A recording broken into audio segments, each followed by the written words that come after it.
داڑھی رکھتے ہوئے شلوار ٹخنے سے اوپر کرتے ہوئے شرم آتی ہے، یعنی اس کا مطلب یہ بے شرم لوگوں کا کام ہے، داڑھی رکھنا اور شلوار اوپر کرنا جن کو شرم نہیں آتی ان کا کام ہے۔ تو بھائی کیوں شرم آ رہی ہے؟ حق پر عمل کرتے ہوئے شرم نہیں آنی چاہیے نا۔ میں ایک دفعہ بچپن میں ٹرین میں جا رہا تھا تو جنگل سے ٹرین گزر رہی ہو نا تو حکم یہ ہے کہ اذان کہہ کے نماز پڑھو، اور فجر کا وقت ہوا تو میں نے سوچا اذان فجر کے وقت تھا ٹرین میں، مجھے واقعی شرم آ رہی تھی اذان کہتے ہوئے نا۔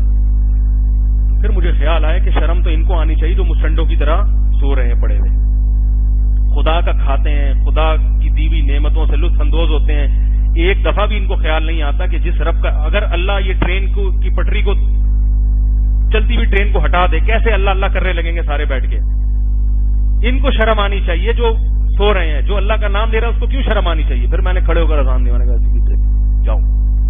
اس کے بعد سے اللہ کا شکر ہے جب بھی ٹرین جنگل میں جاتی ہے، کہیں اسٹیشن پہ ہو تو وہاں اذان کہنے کی ضرورت نہیں ہے، کہیں جنگل میں ہو نماز کا ٹائم ہو جائے تو پہلے اذان کہیں پھر اس کے بعد، تو اس میں شرم محسوس نہ کریں۔ کوئی یہ دنیا والے نہ آپ کو عزت دے سکتے ہیں نہ ذلت، یہ تانے دیں گے بھائی مولوی کو دیکھو کیا کر رہا ہے، مولوی کو دیکھو۔ اب ہمیں کوئی ویسے بھی شرم کی ضرورت نہیں، شرم اس کو آتی ہے جس کو کہیں رشتہ بھیجنا ہو، کیا خیال ہے؟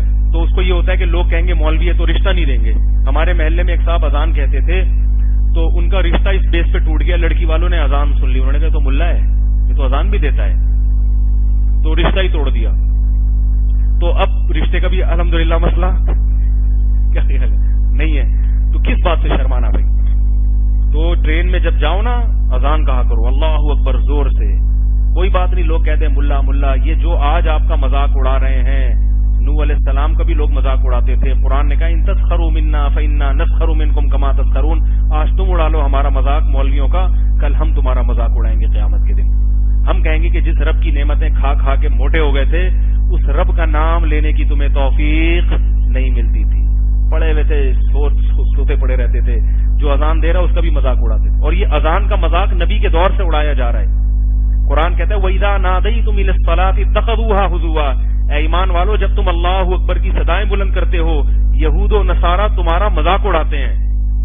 تو یہ حضرت بلال کے دور سے اذان کا مذاق اڑایا جاتا رہا ہے، تو اس لیے جتنا مذاق اڑائیں اتنی خوشی ہونی چاہیے کہ اللہ اتنا زیادہ خوش ہو رہا ہے، یہ اللہ کے لیے۔